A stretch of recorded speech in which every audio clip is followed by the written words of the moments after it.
When you think about what male supremacy requests, it often requests our objectification. It requires us to soothe and calm, to love and be a soft landing. It requires us to be sexual receptacles and fodder for entertainment. Now, there isn't anything wrong with doing any of that if it brings you pleasure. But no one wants to be defined by what white folk want or by what masculine people want. That is from Drink Water and Mind Your Business, Chapter 4, What We Not Gonna Do. And what we not gonna do is pretend that there has not been horrible violence against women in just the past week in Black Women's History Month of all times.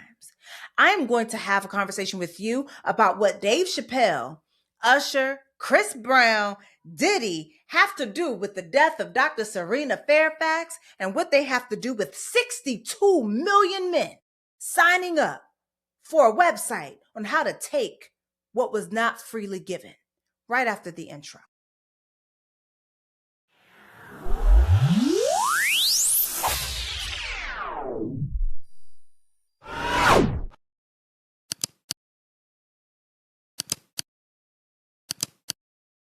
Welcome back to another episode of The Daily Donna with me, your host, Dr. Donna Oriello, sex and relationship therapist in the Washington, D.C. metro area, helping Black women feel free, fabulous, and effed.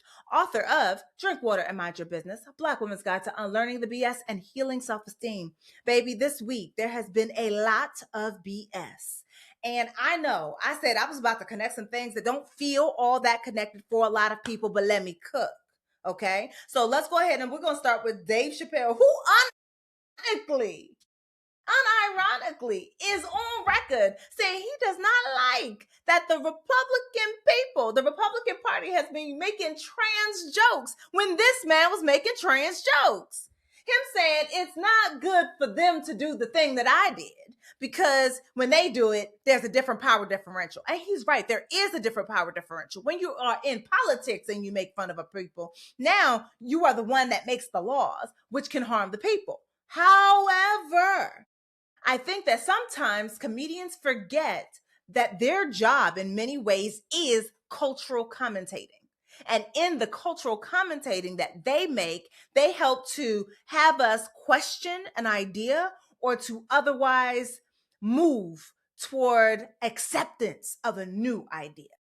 And when someone as popular and beloved as Dave Chappelle, for y'all, because not for me, when that person gets up on a grand stage and makes fun of a people of which he is not in their group, when he is doing so from his up high platform, from his financial standing, from his power as a well-known worldwide comedian, there's nothing that can be said other than he's punching down.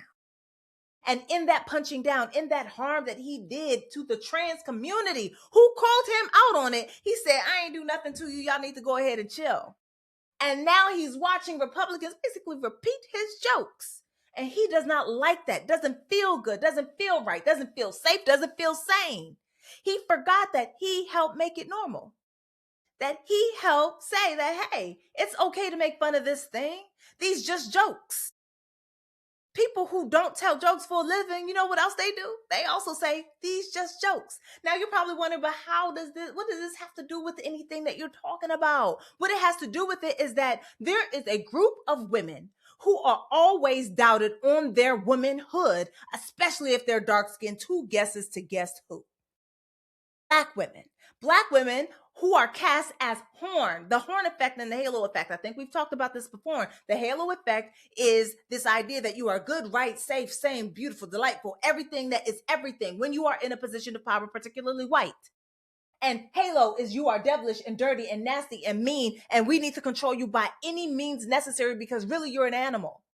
That's the horn of that halo and horn effect. Guess who gets cast in the horn? We're talking about power dynamics. And I think that a lot of times we want to be able to say that a joke is just a joke, but a joke is never just a joke. It has always got a kernel of somebody's truth within it. And that truth can harm a bunch of people and people that you're not even in community with, people that you're not even in a group with. Baby, that's ridiculousness. And when this is happening, when we're watching this halo and horn effect happen, he casts trans women as the horn. as a problem, as something that needs to be solved, something that is not quite human, something that is other, something that should be seen as other, cast as other, treated as other. And other people are picking up on it.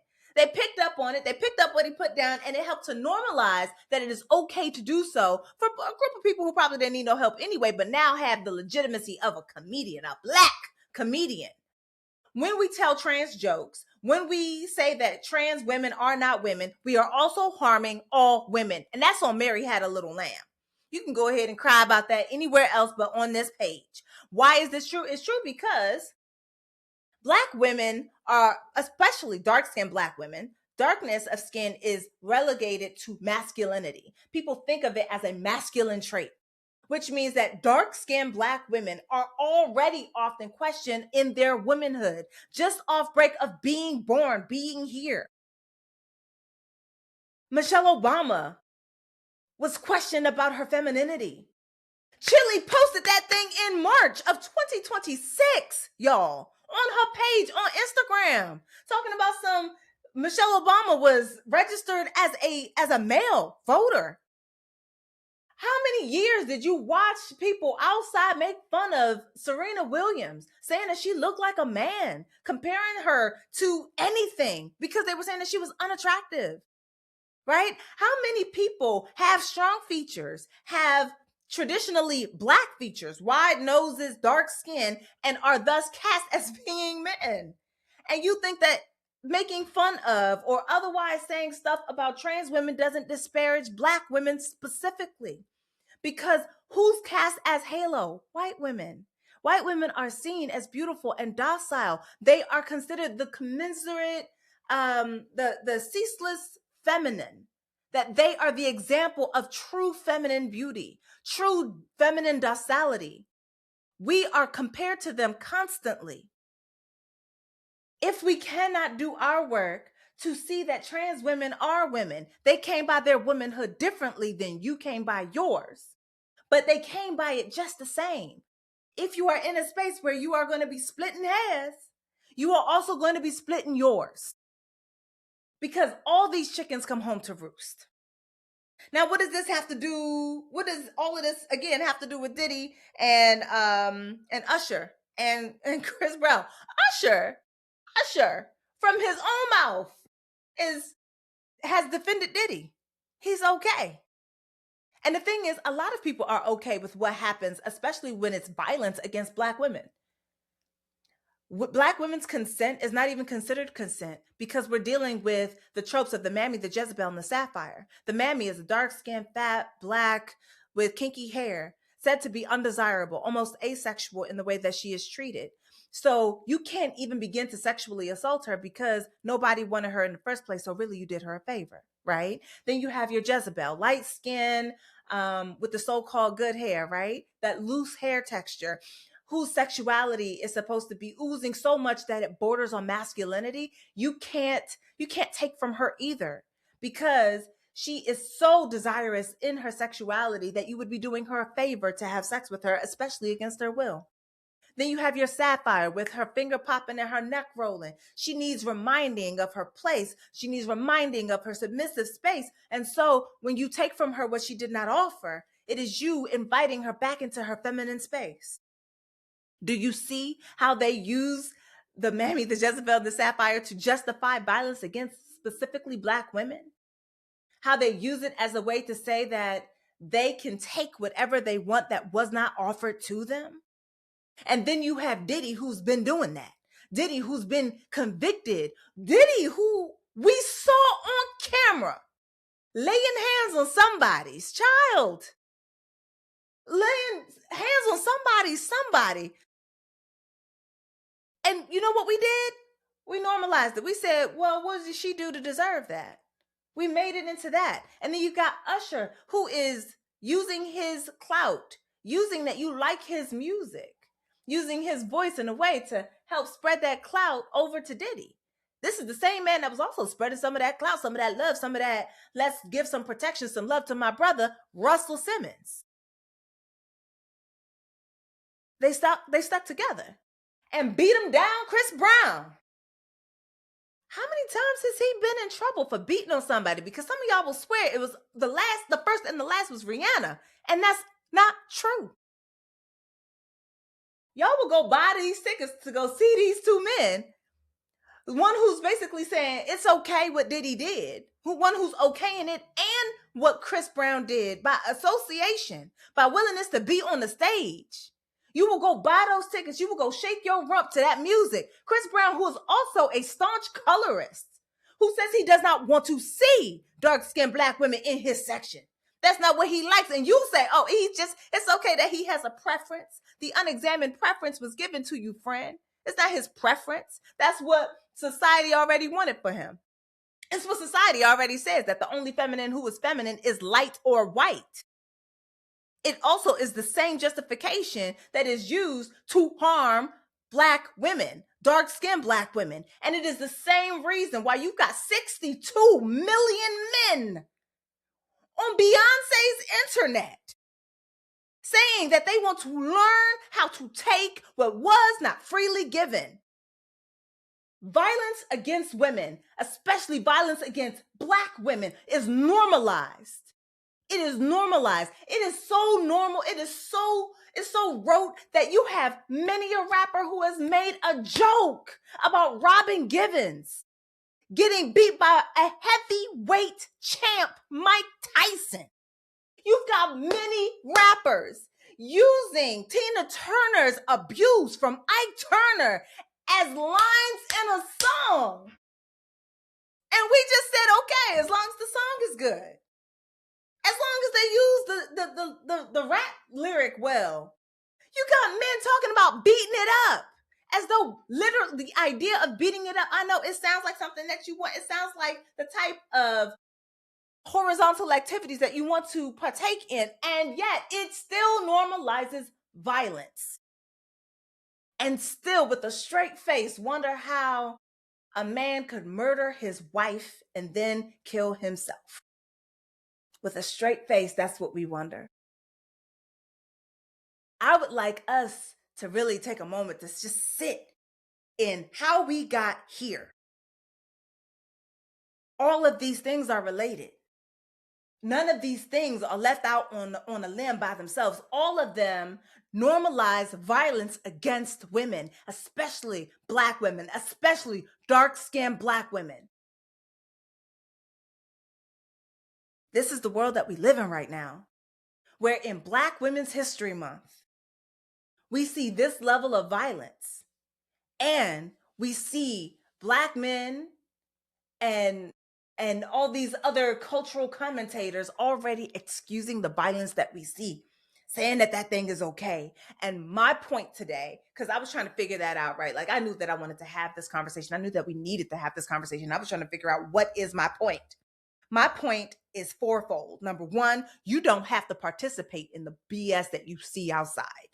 What we're not going to do is pretend we don't see it, pretend that it doesn't matter, and pretend that it will never affect us. It already affects you. If you saw it, if you heard about it, if it gave you palpitations, if you've ever felt the need to cross the street, if you ever put that outfit back in the back of the closet because you were worried about what somebody would do if you wore it, you have already been here. You have already been recruited. It is already in your face. You are already affected. I'm saying you don't have to participate beyond what they try to make you participate. I'm saying that you can do number two, which is trust your gut. Sometimes people start seeing the writing on the wall, but we've been told that we need to be nice, that we need to be kind, that we have to give people the benefit of the doubt. Don't give nobody the benefit of the doubt on your life. Not on your life. Your life? Baby girl, precious. You're delightful. Don't let nobody do that. No. If you get a funky feeling, chuck the deuces and move out. There's no need for you to wait and see. Because sometimes the wait and see leads to your demise. There's no need to do that. I need us to get back in touch with our gut. Sometimes your body is telling you something is amiss. It's okay to listen to that. It's okay to feel foolish later. You can feel you're foolish, but stay alive. Better to ponder whether or not you were foolish than to live the foolish end. No need to do that. Number three, build your community of people. Look, Clearly, the provision and the protection that these men say they offer is has never, ever been in existence. These men are scared of each other. So they are not finna protect you. They can't even protect themselves. And half of them want something that somebody did not offer. They are talking about something. They are involuntarily celibate. I think they volunteered for it, but hey, whatever. Whole point being, you need to find your community, your tribe, your people. People that you can call when you need something. People who can teach you something new if you need to learn something new. I think that now more than ever, we need to band together. It is the same way that, Black people, we said we got to stick together because the other ones is doing what them other ones do. We got to have our backs, and I'm saying the same thing to you. We got to have our backs too. So you need to find your people. You don't have to do none of this crap alone. Number 4, being the bystander is done, friend. I like low key, high key. As a matter of fact, high key. Too many of us, we also see some stuff. We see the beginnings of it and we don't say nothing. Each one teach one, friend. This is the time for you to be teaching your sons, your nephews, your cousins, your friends. If they say something that's messed up out their mouth, it's time to go ahead and have that conversation with them. If they do something that feels like it's only going to further patriarchy and harm toward women, it's time for you to go ahead and say something. You got their ear, take their ear. Make sure that you correct them. Go ahead and be the one that pisses all over the party. Go ahead and be the one to make it awkward. We're not allowing people to get away with making jokes because those jokes have actual real life consequences for people outside. We're not letting it slide no more. And for any dudes that are watching this, I'm talking to you too. You have your friend's ear, talk to them. You are homies with whoever and whoever, talk to them. If you're too scared to talk to them, don't talk to nobody about no provision and protection that you refuse to provide. If you want to provide, if you want to protect, the way that you do it is by checking yourself and checking your friends, check your family, check all of them. That's your job. If you do your job, then we can finally go ahead and live in a way that does not require your provision or protection. Because the only thing that I see that we need providing for, and the only thing that I see we need protection from is you. 62 million. Ain't nobody got time to be wondering whether or not it's you or somebody else. I choose the bear. Finally, just teach the people around you. We all got somebody that we need to be teaching. That also includes your friends, your girls, because a lot of us, we all grew up in the same patriarchal BS. We see it, we know it, we've lived it. And what we're not going to do is pretend that that thing doesn't exist. We're not going to pretend like it doesn't change the way that we see ourselves. And we're not going to pretend like it doesn't help us to shape the way that we see our fellow sisters when something messed up happens outside. We all have a responsibility. We all have an accountability to this world that we want to live in to make sure that it is also safe for us. I'm not laying blame at our feet. Far be it from me to say that we are responsible for what someone else does, but we are accountable, as in we play a role in the outcome. Everybody plays a role in the outcome. The question is, what can we do? What will we do to make sure that in the end of the day, that the day ends with us still here? That's all I have for you today. You are the bee's knees. I know that this was probably a little bit heavier than what you expect to receive from me, and probably a little bit more berating, but I still love you. All right. You are the bee's knees. I am Dr. Donna. This is the Daily Donna, and you know I'm going to be back when? Tomorrow, because we do this thing every single day with the therapeutic edge. All right, y'all. I'm out.